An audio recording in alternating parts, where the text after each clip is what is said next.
APIs have been around for quite some time. So has artificial intelligence, but received a lot of attention lately. What we can see, though, is that AI and APIs are intricately interwoven because a lot of how you consume AI models is through the APIs. Very pleased to welcome Aki Ranin to discuss this. Aki has been in the AI data science space for quite some time and has one of the co-founders of Bambu, a robo-advisor based here in Singapore. So Aki, welcome. Yeah, thanks for having me, John. So just so that people understand, we've known each other for about 5 years or so, since the first API Days Singapore conference in 2019. But can you tell us a little bit about how you came to Singapore, but also what excited you about the data science, artificial intelligence area?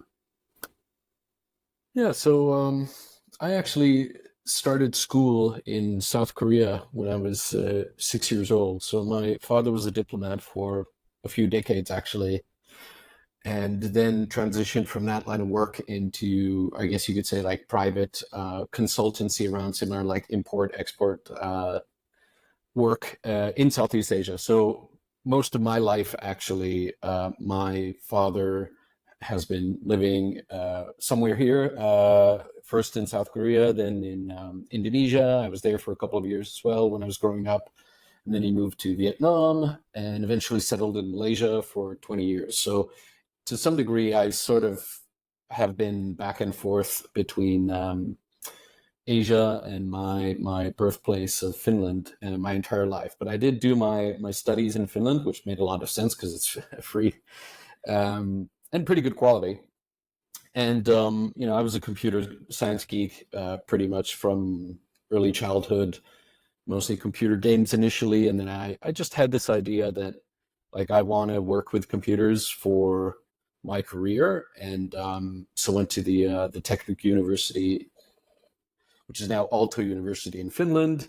But I had this thought in the back of my mind that it's just a question of like, when do I move back to Asia? And it took actually quite a few years. So probably sort of 5-6 years at least of my early career I spent in Finland. But it just seemed like the economic situation was really challenging. It wasn't going in a good direction.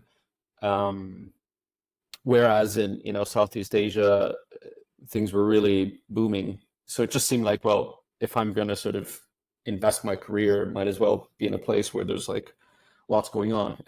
Ironically, things did change to a lot better in the Nordics after I left. So sort of when I look at what happened after I left, things moved forward quite a bit in a lot of ways for the Nordics and Finland. But still at the same time, it's been a great time to be in Singapore. So, and, I guess engage with the economic growth of the wider region. So overall, I think it's been a win. But that's sort of the thought process of coming out here. And, to your question on the data science part, what I actually ended up studying in computer science, I really enjoyed theoretical computer science, but I just didn't really see a career in that path. So this would have been sort of early 2000s when machine learning existed. And so, for example, at the university, we would have like robot soccer and sort of like rudimentary AI competitions of like chess playing algorithms and those kind of things. But I guess it was still looked at mostly as sort of gimmicky. I think the only application that existed was computer vision. And so then I decided to pursue sort of that direction and went into robotics. And for a couple of years after graduating, I was actually working with robots in sort of factory settings. And the machine learning was really just like optimization for the most part of some light controls, and then computer vision for like identifying, like bad packaging, those kind of things for quality control. But the reality was that it just like the sort of curve of AI progress was so slow that on the ground, it felt like nothing was happening. And the reality was that like the pay was really bad. we were getting paid to do this like pretty advanced work at sort of electrician rates inside factories. And it was also pretty hard work, right? You're like in factory settings, it's noisy, it's cold, it's like a harsh environment. And so it just seemed like this is sort of, if not career suicide, it just felt like there were lots easier ways to sort of make progress and money in tech. So sadly, I think to some degree, I sort of moved in different directions, went into like ERP software and eventually just like web development and eventually like UX and mobile. But then sort of after moving to Singapore, I think that's when sort of mid 2010s, things started to really heat up and get interesting with like deep learning and various types of AI and machine learning. And so then when I got into my own startup journey, I really wanted to make that like a focus area and really get back into it. I think that's interesting because, as you say, artificial intelligence has been around for a while in terms of the concepts, but it took a lot of computing. There wasn't a lot of computing capacity available and data storage available to really utilize these models. And I have a similar sort of story. My bachelor's degree is in electronic engineering, and a lot of my early work was in industrial process control. I do remember doing a subject on computer graphics when I was doing my engineering degree, but you couldn't actually do much with graphics with the PCs because there just wasn't enough power, not enough data to make good use of that. So I think computer graphics as well as artificial intelligence have really been able to explode because of the availability of cloud computing has the availability of that sort of capacity in both computing capacity as well as data storage and the ability to manipulate data. So we're in a position now where we can do a lot more. Your time at Bambu, I mean, what really prompted the decision to start Bambu? I think it was more of an opportunity in a way that, I didn't have any background in finance per se, but it just sort of happened organically that through some connections, this sort of opportunity emerged within the sort of role I was doing at the time. And so it just felt to some degree like, it would be very risky, but, it was such a potentially like unique opportunity that it made sense to give it a shot, that even if it failed quickly, I could always get another sort of corporate job. And yeah, that was the sort of like thought process is just to roll the dice, see what happens. Mm-hmm. And I remember reading an article you wrote once saying you shouldn't read business books, you should read the classics. Mm. And to be fair, there are a number of business books that maybe would make good short articles, but not necessarily an entire book. But I'm curious, which of the classics do you feel has really helped you in your startup journey Mm. and beyond? Yeah, I think Or I isn't think it it one yeah. thing? I think there's a few things to maybe pick apart. I think generally what I feel is when you're doing a startup, you're sort of trying to do something outside the distribution by definition, right? Like if the thing that you're creating already exists and it's just completely working, then the only thing you could do is just to maybe outprice or out execute or something like that. But most startups are trying to create something that doesn't quite exist. And so I think it sort of encourages this out of distribution thinking. And my sense is generally that like these business books, in a sense, they are sort of capturing something in the zeitgeist that, like, by and large, mostly the things that you would read there are things you sort of have some idea about, you've heard about, and sort of it's very like iterative, like, oh, this is a useful tip that I could apply here to do this thing like 10% better. But when you're doing startups, I think the mindset is more like radically trying to rethink things. And therefore, I think getting into this mindset of sort of iterative improvement may be counterproductive to some degree. I could be totally off base here. I think there's many ways to do startups, but it's just a line of thinking that I found attractive. And so to sort of put myself outside the distribution, and I found it more inspiring to read, you could say classics, but also I think just things like sci-fi, whether it's, sci-fi classics or more recent works, but it's just something that gets you thinking differently about the world.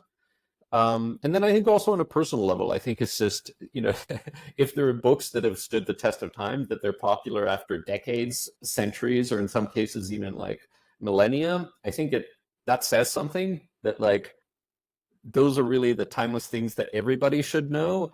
And I think it's a shame that a lot of people sort of, they've heard of books like the Iliad, or, for example, the Bible. That's a pretty good one. So everybody knows the Bible and they've read some passages, whether you're religious or not. It's not about that to me, but it's like, this is pretty much like the foundational text of Western civilization. And to not sort of have any relationship to it, where you sort of even know the structure, the content of it, I think it's a bit of a shame, because we're sort of implicitly behaving, our morals, ethics, everything is sort of derived pretty much from the Bible. And so to not sort of navigate that at all, I think is a bit of a shame. And so that's why I think it's just this mindset of trying to sort of look for the hidden treasure, which is often, right there, just sort of avoid the trend and look at sort of the long-term signal is probably just the mindset of that I've been attracted to. And there is this concept of the hero's journey, which is a thread through a lot of stories that, and you see this in popular books like the Hobbit and the Lord of the Rings, and movies like Star Wars, where someone is pretty ordinary person. They don't know that they have anything special about them, and then they get thrust into a new situation, and then through a series of challenges, they grow and develop, and then they realize that they have something extra that they didn't realize that they had, and then they go back to where they came from, and they're different now. And I guess we're all going through that sort of journey. A startup is going through that journey. You maybe start with feeling that you're going to solve one problem, and then you start to realize, well, in solving that problem, I need to solve all these other sorts of problems, and I need to grow in that respect. So at Bambu, your model is helping to take away the complexity of advice by encapsulating, you doing the hard work with building the data model and then exposing it to other companies through APIs. I think that's really interesting sort of a model. But what you talked about at the API Days Singapore 2024 was about this challenge that we have a lot of local optimizations of many activities that are now being made possible with AI and large language models. But you touched on a more integrative approach, and I think that although we have a lot of tools now for building APIs, we still have the human there who's making key decisions about how to map one field to another field. So what's your sort of, what do you see coming to the fore here? Well, yeah. So a bit of context that actually a year ago, the sort of AI platform that I was building at Bambu was acquired by Goldberry, which is part of the Franklin Templeton group. And so I left Bambu to pursue that. And in fact, I think it sort of addresses your point, because like a platform like Bambu and sort of the AI tools we were building, I think you could think of them as sort of a collection of intelligent APIs using different forms of machine learning to do sort of specific tasks in the realm of financial planning broadly. But what's interesting about large language models now in AI is that it sort of provides the glue, because previously the glue needed to be like a user interface that you'd have to click through like a lot of screens and buttons to sort of like consume and interact with the sort of intelligence in a way. But now what we've been actually working on recently and sort of beta testing is this idea of just giving the large language model all these APIs. So, something I mentioned in my talk as well is we've had this sort of concept of tool use with large language models for quite a while with the OpenAI ecosystem and their platform. But, others like Claude have recently entered, and I found it really sort of thought-provoking, where they said that their, API is able to handle 200 different tools in parallel, which means that like if you took a decent piece of software, certainly enough to cover what we were doing at Bambu, but you could take something much larger and say like, hey, these are all of the APIs, and just like recreate to some degree the sort of overall interactions that you would be having with this sort of suite of software, and then just do it, I guess now by mainly text. But I think as soon as we then move into the sort of voice paradigm and sort of the omni models, as you will, where they can look at screens and video and audio and text at the same time, I think it's going to be like, say, in the case of financial planning, I think it really moves us into a much more compelling place where we can genuinely start talking about like AI assisted financial planning, as opposed to just giving you a bunch of tools to play with.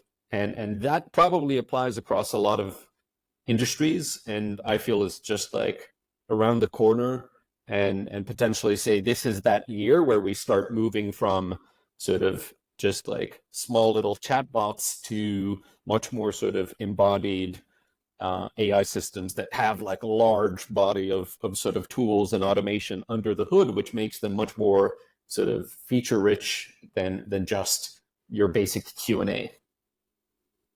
Mm-hmm. So when you're setting up an organization to solve a particular problem like financial planning, with the capabilities of these different large language models that may be not your own service but other people's services, what do you feel really needs to change to make this a possibility for somebody to ask a question and then have the AI agent go and find the information that you're going to need? Yeah, I think now it's definitely requires quite a lot of plumbing. I mean, if you're sort of following the agent space, I think one of the bigger recent sort of splashes was the Devon software development agent. And it's not like most of these companies are creating new models. For the most part, they are using sort of whatever is the state of the art model, like GPT-4 or now GPT, Omni, etc. But it's more that they're sort of like orchestrating, you might say, like instances or threads of these AIs, and sort of like managing a bunch of data going in and out of these prompts. And so ultimately, in some ways, you could say it's just like really fancy prompt engineering code that they are commanding, the state of the art AIs in a very specific way. But I think that may be less necessary if you just have better AI, where you could just tell the AI sort of like either explicitly like to deal with these issues, or that it just sort of knows by itself through its own intelligence how to deal with this. So if it feels like, hey, I've been given a fairly chunky task here, maybe I should spin up a few local copies of various helper models that can do certain side tasks for me, and sort of, you know what I mean? That now it's it's very difficult. And so that's why we haven't really seen this working at scale. It's not that people aren't trying, but it is just very difficult to do it robustly, accurately, and reliably, and also cost efficiently. Because, if you said, I can give you 10 hours and $1,000 to complete this sort of relatively simple task that a human could do in a few hours, you could probably do it. But again, what's the point of doing that? Because a human can just do it faster. So it does need to be sort of substantially faster and better than a human for it to make commercial sense also to use this. So I think we're now in this sort of gray area where some things are starting to be possible, huge amounts of research and focus into this. Like just the other day, I saw the news that yet another French AI startup, it's called H, raised a few $100 million seed round, twice the amount of Mistral, the previous benchmark, and they were strictly focused on like agents. So I think people's mindset is moving from like, oh, large language models really cool, but like there's only certain things we can do there. Now we have to focus on agents because that's going to really allow us to do the bigger things that we want to do.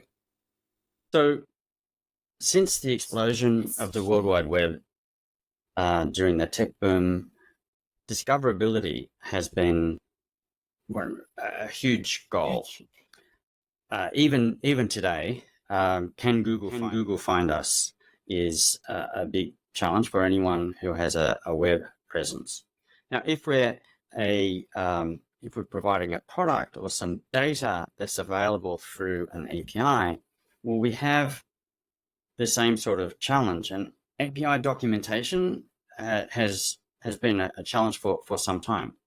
So if we want to make sure that one of these AI agents can find us or find our service, what are the sort of things that we should be thinking about? What sort of metadata do we need to create so that the AI can find the information, even if we're actually connected, we're already connected to an API. The AI agent may not be looking at our particular service because there are several others to choose from. So what are your thoughts on how we should be building things for that sort of consumption by the AI agents? Yeah, I mean, first of all, as you mentioned, the internet, which is the main source of training these AIs, it is known that you can attempt to sort of blacklist or block those crawlers, whether it's OpenAI or Anthropic or other labs. So you can try to block them from basically effectively taking for free your site's contents for their training data. So that's like something that's already happening. Most people are not aware, or I guess don't care about it, so they just let it happen for the most part. Although you do see now that like some of the big labs like OpenAI entering deals. For example, the last one was OpenAI and Reddit, so that they're effectively buying user data without really, I guess, technically user consent. And so same thing for Stack Overflow. And you even saw sort of a counter reaction where people were deleting their accounts en masse in sort of protest. And then Stack Overflow is trying to prevent people from deleting their accounts because that's the valuable data that they're trying to sell. So I think it says a lot about sort of the Web 2 paradigm as it is, that actually like all this content that people were creating for themselves for free, like before the call started, we were just chatting about like Substack and Medium, all these other blogging platforms. But the reality is, whether it's Google or Instagram, Facebook, etc., like you own none of the content. The terms and conditions are very clear that the platforms own all the content. And now, as it turns out, if there's money to be made by selling your data, they're pretty happy to do that. But if you're thinking of it the opposite way, which is like, how do I expose my data to the AI more efficiently? I was just listening to somebody else kind of thinking about this problem, and I think it's just a question of intelligence. Like right now, it's a bit tricky. So these AI systems now, like the latest models, they tend to have sort of guaranteed JSON outputs. So generally speaking, in terms of like reading APIs, API documentation, or even creating the documentation, I think those are all kind of pretty doable now. But once the intelligence gets a little bit better, I think that may be less relevant. And it could be more a question of what's the fastest way for the AI to consume information. And for example, it's an interesting question. Like video could actually be pretty good if you've got like audio transcripts, because it can just like zoom through all of that text immediately. Whereas like very structured, like animated, complicated websites with a lot of like JavaScript moving things around is probably less ideal, because then the AI sort of has to wait for something to happen. Whereas if you could just sort of have all of the, whether it's text, images, or things directly consumable without having to, sometimes you see those scrolls where you have to scroll before more content is loaded. I think all of those kinds of sort of human conveniences are probably hindrances for the AI. So if you want to make it easy for the AI, I think you almost just like, the most extreme would be like, just give it access to the database directly, which could be a bad idea in certain cases. Yeah. Okay. All right. Well, thanks very much for sharing all of that, Aki. What just sort of parting, if somebody's looking to develop in their career, understand the trajectory of AI and APIs, what sort of things would you recommend to them? Yeah, I think there's a big difference between whether your ambition is to understand where we are now. And for that, I think there's a lot of good resources out there, starting with like really good YouTube tutorials explaining, how transformers work, and just getting up to speed on sort of how did we get to GPT-4 type of systems. And then whatever topic you're interested in, whether it's like AI safety or the algorithms or data security, there's so much content online. But I think the tricky part is that, is it worthwhile chasing the puck, or should we think about where the puck is going? And so that's, Sam Altman himself keeps talking quite a lot about this, like for startups, that if you're, building a business model on top of GPT-4, that's pretty risky enterprise, because we know they're working on GPT-5. So it's just a matter of time before that comes out. And if your entire business model is sort of built around, like, for example, the limitations of GPT-4, the kinds of things we were just talking about, like, oh, let's make better plumbing so it's easier to read APIs. Well, what if GPT-5 just like does all of that for you? Then you have no business model at all. So he talks about this like steamrolling risk. And I think if you're sort of like getting into the sort of AI world from the outside, I think that's something to think about is how much value is there just like understanding where we are versus thinking about where things are going. And if you're more into that, then I would probably recommend maybe some authors like Nick Bostrom, Max Tegmark, Life 3.0, Superintelligence, those kind of books, which are trying to paint the path forwards. And of course, some great podcast resources. I recently looked at Dan Fagella's The Trajectory podcast, and there's like 80,000 Hours, which has been around for a long time, talk about like issues of like AGI, AI safety. How are we going to deal with all the issues when we get to like really strong AI? So if you sort of want to look at like where things are heading, I would recommend the more philosophical route. Whereas if you want to look into the technicalities, that's much easier, because that sort of content is all over the internet, whether it's Coursera or like all the sort of free courses you can take online. Thanks very much for sharing that, Aki. Really appreciate the conversation. We're going to link to the recording of your presentation from API Days Singapore 2024. I think I'll also probably add the one from 2019, because that was, and 2020, I think you spoke when we were online. That's been really, really helpful, and really appreciate it. Thanks, Tom. Glad to be with you. Thanks very much for watching. If you like this video, please give it a thumbs up. And if you'd like to see more like this, hit the subscribe button. See you in the next video. Bye.